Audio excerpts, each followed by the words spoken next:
The end of an era. After 6 decades of the Castros, Cuba gets a new leader. Will it bring change? And what about relations with the US? This is Inside Story.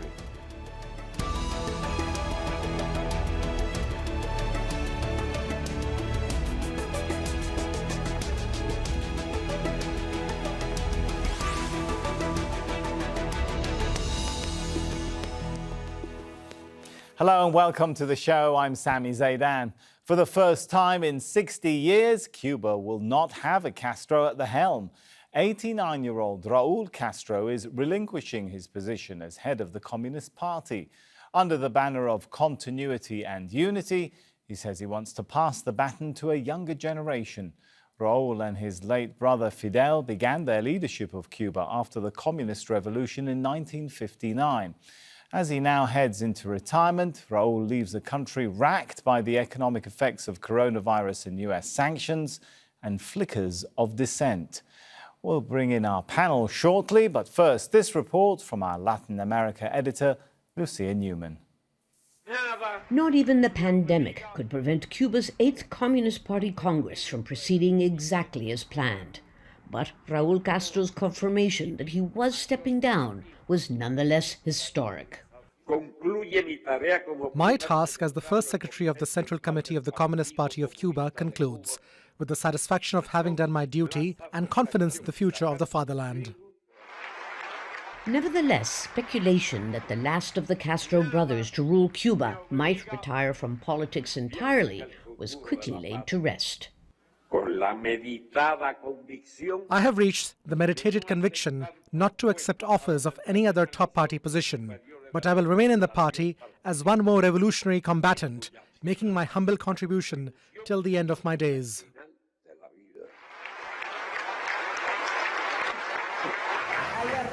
Castro used most of his opening speech to repeat accusations that the United States is tightening an economic noose around Cuba, to sabotage its companies and monetary reforms, impose chaos, and to provoke a social uprising. This was a thinly veiled reference to an increase in demonstrations and expressions of political dissent in Cuba. It coincides with an acute economic crisis and scarcity of primary goods. While I live, I will be ready to continue fighting for the country and socialism with more strength than ever. Let's shout together, long live a free Cuba! Viva Fidel! Viva Fidel! Viva! Raul Castro ended, perhaps for the last time, with the slogan coined by his brother Fidel. Patria muerte! Fatherland or death, as Cuba's Communist Party prepares to face an uncertain future without a Castro at the helm. Lucia Newman, Al Jazeera. Well, Ed Augustin is in Havana with more on how Cubans are reacting to Raul Castro stepping down. What does Raul Castro's retirement mean for ordinary Cubans? Older sectors of the population are broadly supportive of the government, particularly those that lived through the huge improvements in healthcare, education, public safety that were ushered in by the Cuban Revolution in the 1960s. But for 30 years, this island has been living through a slow, drawn-out economic and social crisis. And there's a younger generation that's demanding more. The first thing I changed is I'd get rid of the blockade so that this marvelous country would change. When the revolution triumphed, it did a lot for society, schools, hospitals, and there were other things that went backwards: housing, trade. For me, the Castro's legacy is that there is free education and healthcare, and we should be grateful for that.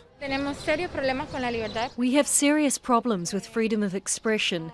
Most Cubans are scared to express themselves because they are scared of reprisals, or that the police hound them in the street, or that they take them away in a police car because they won't know the real problems we have. Cubans are living through their most serious economic crisis since the fall of the Soviet Union. This island's been lashed not only by the pandemic, but also by powerful new sanctions that the Trump administration put in place. Improving the economy is the island's main political challenge. But the mood here in Havana is that more than anything any Cuban leader can do, improved economic future, hopes and dreams run through improved relations with the United States. Let's get the thoughts of our guests now. Joining us in Washington, D.C., Philip Brenner, Professor Emeritus in the School of International Service at the American University in Washington, D.C. Philip is also the co-author of Cuba Libre, a 500-year quest for independence. In Havana, Cuba, we're joined by Ambassador Carlos Alzucaray. He's the former Cuban ambassador to the European Union. And in Miami, John Suarez, Executive Director of the Center for a Free Cuba. Welcome to you all. If I could start with Ambassador Carlos. So does the change in leadership, Ambassador Carlos, mean a greater chance now of political change in the country? Well, I think it's you have to understand that this change in leadership has been going on for more than 10 years since Raul Castro took over as president and first secretary of the Cuban Communist Party. He announced that there would be a transition from what I call a generational transition of power. There have been changes in a number of things. For example, there is a new Cuban constitution that was approved in 2019, which changed the system towards a more collective leadership kind of system. But it remains basically the socialist type of system with a single party and basic control of the political process by the Cuban Communist Party. But we have now a broader democratic debates on Cuba. As a matter of fact, all the main documents that today exist in Cuba and decide and set the pattern of where Cuba is moving were broadly discussed by the Cuban citizenship and approved only after that discussion. So we are in the middle of change in the broad sense of continuity from what they were the 60 years of the two brothers being the major political figure in Cuba. All right, let's bring John in. John, listening to that, Cuba has been undergoing political change for the last 10 years, said the ambassador. And now there is greater, perhaps, scope for discussion of change. How excited are you? Unfortunately, not terribly excited. And if we see what's taking place with dissidents, one example is the San Isidro movement, the 27N movement that has been experiencing some severe repression over the last few months. Not much real change has occurred. Just to enlighten viewers, you're referring to the protests in November by well, started at least and the request, and also the agreement, and also an agreement initially with the Minister of Culture for a dialogue, which was then broken by the minister and actually ended up physically assaulting some of these demonstrators a couple months later. But to the ambassador's point of a transition, what's been taking place has been a succession, first from Fidel to Raul Castro, and I believe it may not be formal this time, but a succession from Raul Castro to a new generation of Castro leaders, most prominently Alejandro Castro Espín. Why do I bring up his name? Alejandro Castro, then Lieutenant Colonel back in 2014, was the main person who negotiated the normalization of relations between the United States and Cuba. He also organized the visit of Vladimir Putin in that same time period. And today, Colonel Castro, and he's part of the Ministry of the Interior, continues to be an important force. Dissidents are describing him as the one who's pulling the strings in Cuba. Now, Raul Castro, even though he's stepping down, will still have, I believe, a veto over what takes place in the country for some time. Whoever replaces him as the head of the Communist Party, if the last name isn't Castro, will have to respond to both Raul and Alejandro Castro in what is actually done. All right, let me bring in Ambassador for a quick comeback on some of that, particularly on the point, Ambassador, this seems to be the widespread assumption amongst some at least that Raul Castro will continue to pull the strings behind, or at least some strings behind the scene. I think he will turn into the elder person that to be consulted on very specific and concrete issues, but the main lines of what the government is going to do are already in paper. The guidelines for the transformation of the Cuban economic system, the constitution, the conceptualization. Now, let me correct an idea that was thrown in by John. Alejandro Castro doesn't occupy any post in the structure of the government. As a matter of fact, Right now, I know him personally. I have talked to him. He is waiting for a new assignment since he was replaced as head of the National Security Council, the equivalent of the National Security Council of Cuba. So I think he is not informed. He should get better information.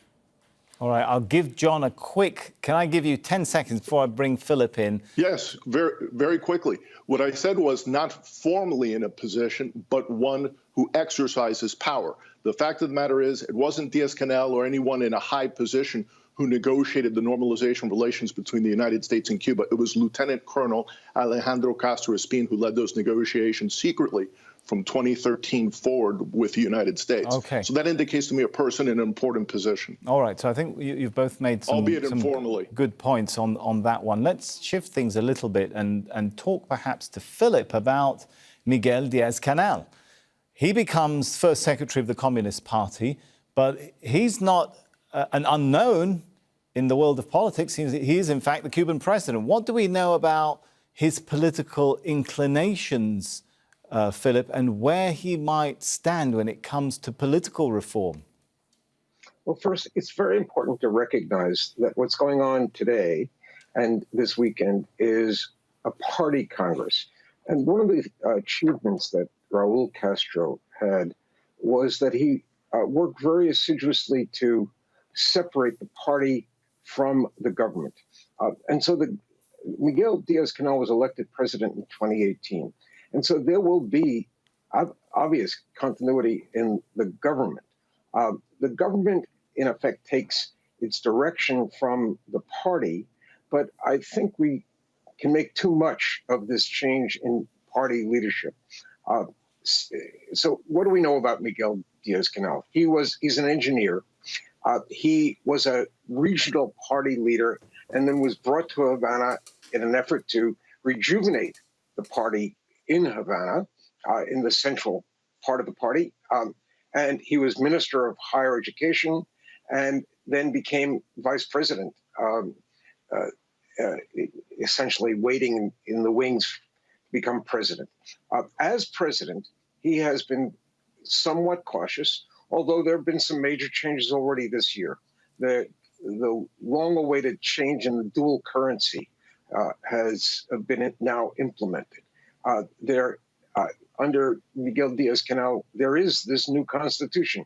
It was Raul Castro who headed the Constitutional Commission, but Diaz-Canel was the president, and we have a new constitution that, as Ambassador Alzugaray said, shares power. Those are significant reforms. He is someone who is non-ideological.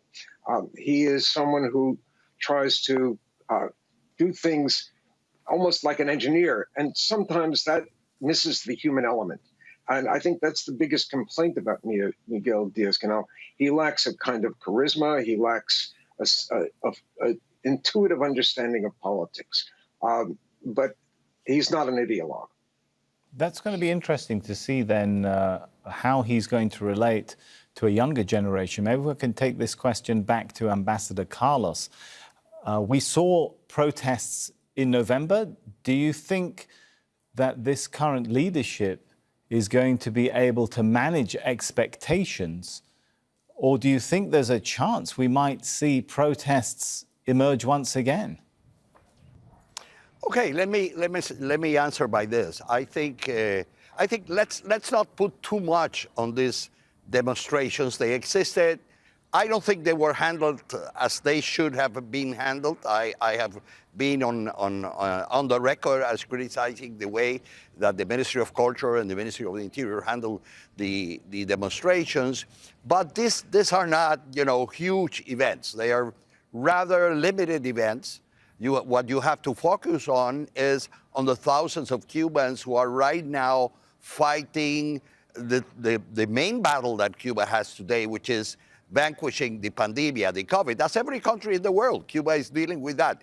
There are Forgive me thousands for jumping of young in, Ambassador, but at hospitals, isn't it at fair labs, to say, working on these issues. When we look at the fact that the San Isidro movement, it existed for around 2 years, isn't it something worth taking note of? Can we not say that there is at least a section of the younger generation that wants more plurality in the country? This is not a microscopic phenomenon.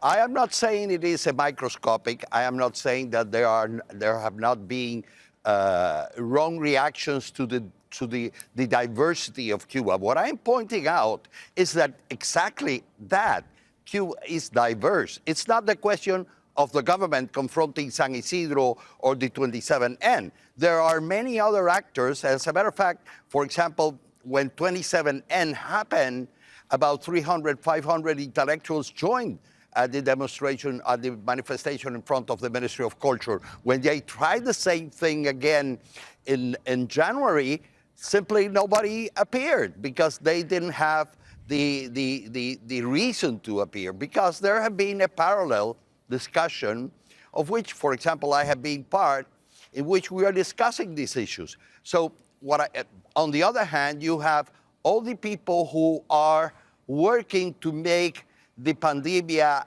disappear. And these are supporters of the government. Obviously, they are not against the government. They are doing, and here there is an example of the government doing something very well indeed, working on the pandemia on the basis of scientific advice, on the basis of what the health people are telling them what they should do. And on the other hand, there was the badly managed situation with San Isidro and the 27N.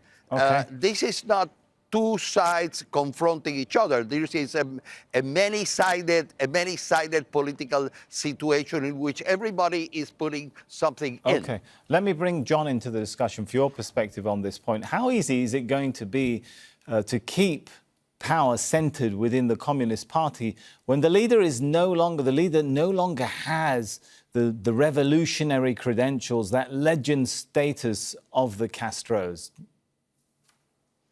Well, I think very simply, while Raul Castro is still alive and also other members of the historic generation continue in high post in office, they'll be able to do that. The question will be, as was the case with Fidel Castro's death, if there'll be some sort of psychological break with Raul Castro's death. And that's why you see this 10-year process of the nomenclatura and the Castros trying to manage those expectations with this succession model.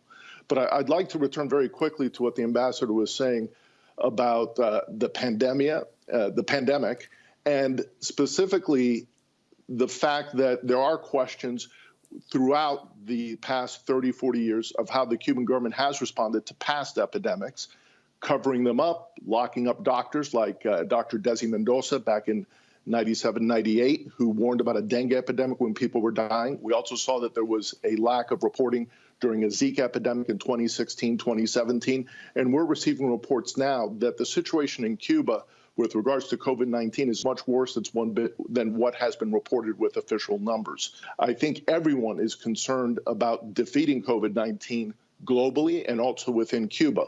But in addition to that, the failure John, of the isn't it Cuban accurate government to to say, allow though, that Cuba has done better moment. than some of the neighboring regional countries in containing? We don't know, because they in 2016, 2017, those claims were made about the Zika epidemic that broke out in the region. And then in 2019, we found out, because of tourists who'd been infected by Zika in Cuba through contact trace studies, that Cuba had done as badly as everybody else in the region. So my suspicion is that if we see that, for example, the Dominican Republic has 4,000 dead of Zika, that's probably much closer to what the real number is in Cuba, not the numbers provided officially. All right, I can see. But one very additional briefly, point I wanted 5 to make, seconds. hold on, very briefly, is that direct shipments of humanitarian aid by NGOs and by the Cuban diaspora has been blocked during this time of economic hardship in Cuba, and that's on the Cuban government. All right, okay, let me give Ambassador Carlos a chance to come in quickly.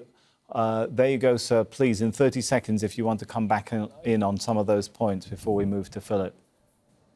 Well, I think John has put some isolated incidents as the rule.